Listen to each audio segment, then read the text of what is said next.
Hi viewers, நாளைக்கான வீடியோவில் என்ன நடக்கலாம்னு சொல்லிட்டு பார்க்கலாம். வீடியோக்குள்ளே போகிறதுக்கு முன்னாடி நம்ம சேனலை லைக் அண்ட் சப்ஸ்கிரைப் பண்ணிவிட்டு கொஞ்சம் சப்போர்ட் பண்ணுங்கள். வாங்க இப்போ வீடியோக்குள்ளே போகலாம். எபிசோட் ரொம்பவே இன்ட்ரெஸ்டிங்காக போய்கிட்டு இருக்கு. நம்ம கபிலன், ரித்திகா, செல்வராணி இவங்க எல்லாருமே சேர்ந்து சிவாவை வீட்டை விட்டு அனுப்பணும் அப்படின்னு சொல்லிட்டு போலி டாக்குமெண்ட்டை ரெடி பண்ணுறாங்க. அந்த டாக்குமெண்ட்டில் எப்படியாவது உதய பெருமாள் கிட்ட சிவாவை அனுப்பி சைன் வாங்க வைக்கணும். அப்போ தான் சிவா கையும் கழுவுமா மாட்டுவான், அவனை வீட்டை விட்டு துரத்திடலாம் அப்படின்னு சொல்லிட்டு பிளான் பண்ணுறாங்க.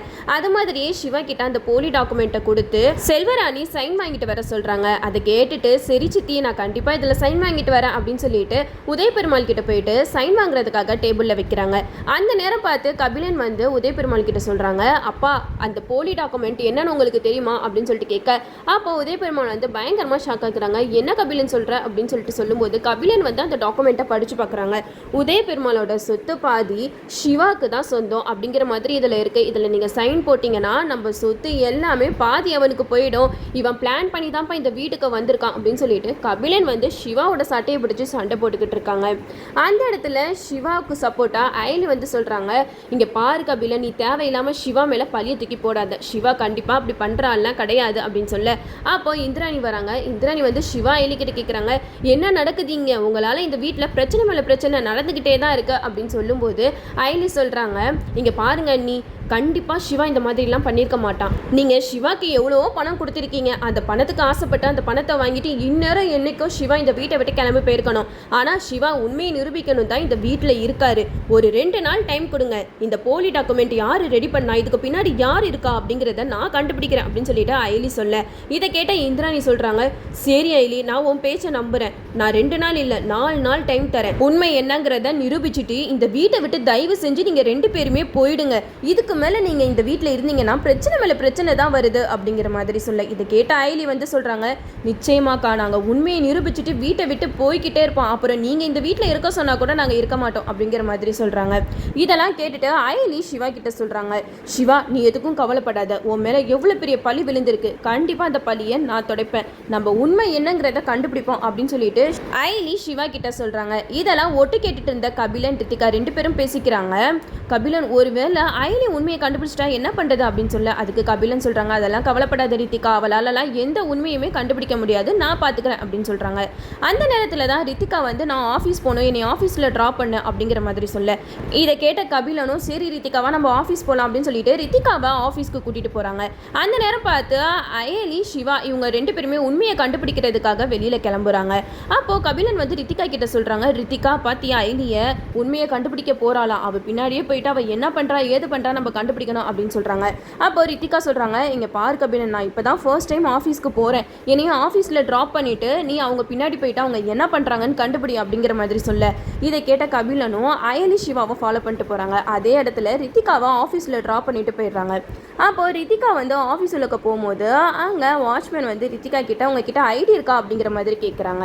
அப்போ ரித்திகாவுக்கு செம்ம கோபம் வருது, என்ன என்கிட்டயே நீ ஐடி கேட்குறியா, நான் யாருன்னு உனக்கு தெரியுமா அப்படிங்கிற மாதிரி ரித்திகா சொல்ல, இதை கேட்ட அந்த வாட்ச்மேன் சொல்றாங்க, இல்லை மேடம் நீங்கள் யாராக வேணாலும் இருந்துக்கோங்க, உங்களுக்குன்னு ஒரு ஐடி இருக்கும்ல, அதை காமிச்சாதான் நான் உள்ளே அனுப்ப முடியும் அப்படிங்கிற மாதிரி சொல்லும்போது ரித்திகா சொல்கிறாங்க, நான் கபிலனோட ஒய்ஃப் அப்படின்னு சொல்ல, இதை கேட்ட அந்த வாட்ச்மேன் வந்து எனக்கு என்னமோ நம்புற மாதிரி தெரியலையே, நான் உள்ளே போயிட்டு இன்ஃபார்ம் பண்ணுறேன்னு சொல்லிட்டு உள்ளே போயிட்டு இன்ஃபார்ம் பண்ணுறாங்க. அப்போ ரித்திகா உள்ளே வரும்போது அங்கே வேலை பார்க்குற எல்லாருமே ரித்திகாவை பார்த்து கேட்குறாங்க, நீங்கள் எப்படி எந்த ஒரு அப்பாயின்மெண்ட்டும் இல்லாமல் வரலாம், உங்ககிட்ட அப்பாயின்மெண்ட் இருக்கா அப்படிங்கிற மாதிரி கேட்கும்போது ரித்திகா சொல்கிறாங்க, இங்கே பாருங்க நான் கபிலனோட ஒய்ஃப், எனக்கு எதுக்காக அப்பாயின்மெண்ட்லாம் வேணும், எனக்கு இந்த ஆஃபீஸ்க்கு வரதுக்கு உரிமை கிடையாதா அப்படிங்கிற மாதிரி சொல்லும்போது அங்கே இருக்கிறவங்களாம் சொல்கிறாங்க, இல்லை மேடம் எங்களுக்கு அப்பாயின்மெண்ட் இருந்தால் தான் நாங்கள் இந்திராணியை பார்க்க அலோவ் பண்ணுவோம் அப்படிங்கிற மாதிரி சொல்லும்போது ரித்திகாவுக்கு வந்து செம கோபம் வருது, நான் இப்போமே இந்திராணி மேடத்தை பார்க்கணும் அப்படிங்கிற மாதிரி சொல்ல, அங்கே இருக்கிறவங்களாம் இது பெரிய பிரச்சனையாகும் போலயே சொல்லிட்டு மீட்டிங்கில் இருக்கிற இந்திராணியை போயிட்டு கூப்பிட்டு போகிறாங்க. அப்போ இந்திராணி சொல்கிறாங்க, நான் முக்கியமான மீட்டிங்கில் இருக்கேன், ஒரு 5 நிமிஷம் ரித்திகாவை வெயிட் பண்ண சொல்லுங்கள் அப்படிங்கிற மாதிரி சொல்லும்போது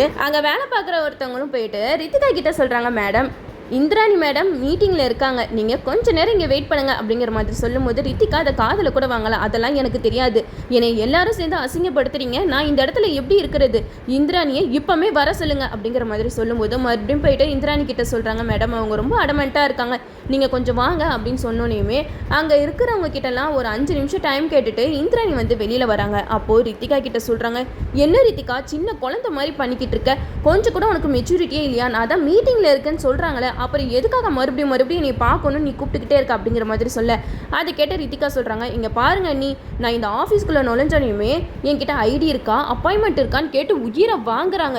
இவங்க எல்லாரையுமே நீங்கள் இந்த வேலையை விட்டு தூக்குங்க, என்னை அசிங்கப்படுத்திட்டாங்க அப்படின்னு சொல்ல இதை கேட்ட இந்திராணி வந்து சிரிக்கிறாங்க. என்ன ரித்திகா நீ பேசிக்கிட்டு இருக்க, உனக்கு கொஞ்சம் கூட மெச்சூரிட்டியே இல்லை, சின்ன பிள்ளைத்தனமாக நடந்துக்கிட்டு இருக்காத. இங்கே வேலை பார்க்குறவங்களாம் அவங்களோட வேலையை கரெக்டாக தான் பார்த்துருக்காங்க.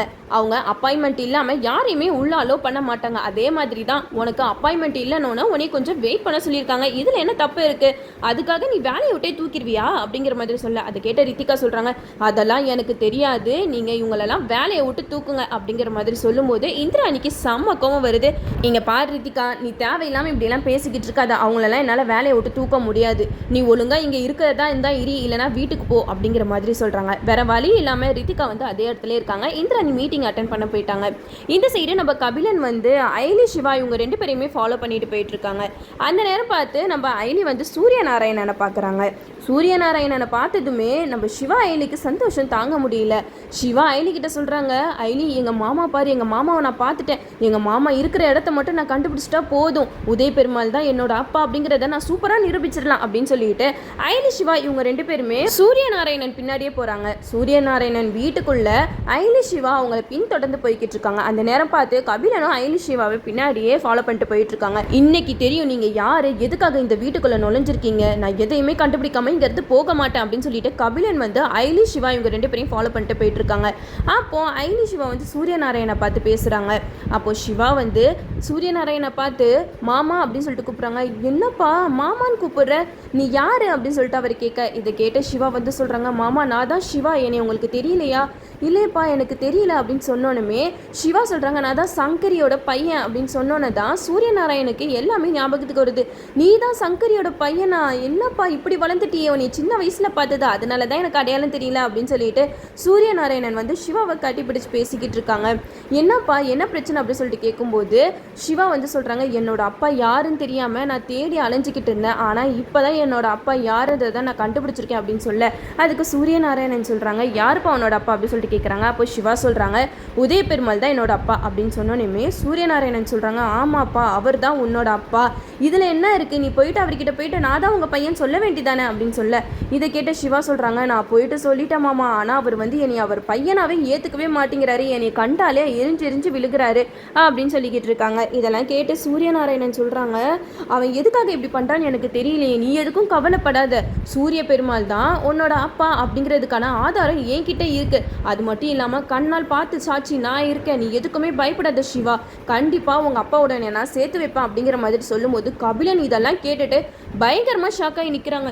என்னது இது, இவர் சொல்கிறதெல்லாம் உண்மையா, அப்போது என்னோட அப்பா தான் சிவாவோட அப்பாவா அப்படின்னு சொல்லிட்டு கபிலனுக்கு வேர்த்து கொட்டுது. எல்லா உண்மையும் கபிலனுக்கு தெரிஞ்சிருச்சு. அது மட்டும் இல்லாமல் சிவா தான் உதய பெருமாளோட மூத்த பையன் அப்படிங்கிற விஷயம் தெரிஞ்சோமே கபிலன் வந்து உடஞ்சு போயிடுறாரு. அது மட்டும் இல்லாமல் சிவா அப்பா ஃபோட்டோவை சூரியநாராயணன் வந்து தேடுறதுக்கு முன்னாடியே கபிலன் வந்து அவங்க வீட்டுக்கு போயிட்டு எல்லா இடத்துலையும் ஃபோட்டோவை தேடி பார்த்துட்டு இருக்காங்க. அப்போ சூரியநாராயணன் வந்து அந்த ஃபோட்டோவை கையில் எடுத்துட்டு, இதான்ப்பா எனக்கு இருக்கிற ஒரே ஆதாரம், உங்கள் அப்பா அம்மா உங்கள் ஃபேமிலி இதுதான் அப்படின்னு சொல்லிட்டு ஃபேமிலி ஃபோட்டோவை கையில் காட்டுறாங்க. இதெல்லாம் வச்சுட்டு சிவா வந்து பார்த்தா அழுதுகிட்டு இருக்காரு, எங்கள் அப்பா உதய பெருமாள், ஆனால் எதுக்காக அவர்கிட்ட போய் நான் உண்மையை சொன்னால் கூட அவர் ஏற்றுக்க மாட்டேங்கிறாருன்னு எனக்கு தெரியல அப்படின்னு சொல்லிட்டு சூரியநாராயணன் கிட்ட சொல்லிக்கிட்டு இருக்காரு.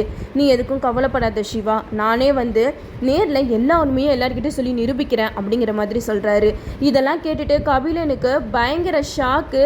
நம்ம எது நடக்கக்கூடாதுன்னு நினச்சோமோ அது நடந்துருச்சு. அப்போது சிவாவோட அப்பா தான் என்னோட அப்பா, அதனால தான் சிவா இந்த வீட்டில் வந்து உட்காந்துருக்கானா, இதை நான் சும்மா விட மாட்டேன், எங்கள் அப்பாவுக்கு நான் மட்டும்தான் பையன், இடையில நீ வந்து பையன் சொன்னால் அதை எப்படி எங்களால் ஏற்றுக்க முடியும் அப்படின்னு சொல்லிட்டு கபிலன் வந்து பயங்கர கோவத்தோடு இருக்காங்க. அது மட்டும் இல்லாமல் இப்போ கபிலனுக்கு உண்மை தெரிஞ்சு போயிடுச்சு, சிவாவோட அப்பா உதய பெருமாள் அப்படின்ட்டு. இப்போ இந்த உண்மை இந்திராணிக்கு தெரிஞ்சிருச்சுன்னா கண்டிப்பாக சிவாவை இந்த வீட்டை விட்டு துரத்தணும்னு அவங்க நினைக்கவே மாட்டாங்க. அது மட்டும் இல்லாமல் உதய பெருமாள் அவங்க வாயாலேயே சொல்லணும், சிவா தான் என்னோட பையன் அப்படின்ட்டு சொல்லிட்டா போதும், செல்வராணி அப்புறம் ரித்திகா கபிலன் இவங்க 3 பேருக்குமே தலையில் இடி விழுந்த மாதிரி ஆகிடும். இப்படிலாம் ஒரு எபிசோட் சீக்கிரம் வரும்னு சொல்லிட்டு யாருமே எதிர்பார்த்துருக்க மாட்டோம். சீக்கிரமாக இந்த உண்மை தெரிஞ்சிச்சுன்னா நல்லாயிருக்கும், நம்மளும் வெயிட் பண்ணி பார்ப்போம். ஓகே வீவர்ஸ், இந்த வீடியோ உங்களுக்கு பிடிச்சிருந்தா லைக் பண்ணுங்கள், மறக்காமல் நம்ம சேனலை சப்ஸ்கிரைப் பண்ணிடுங்க.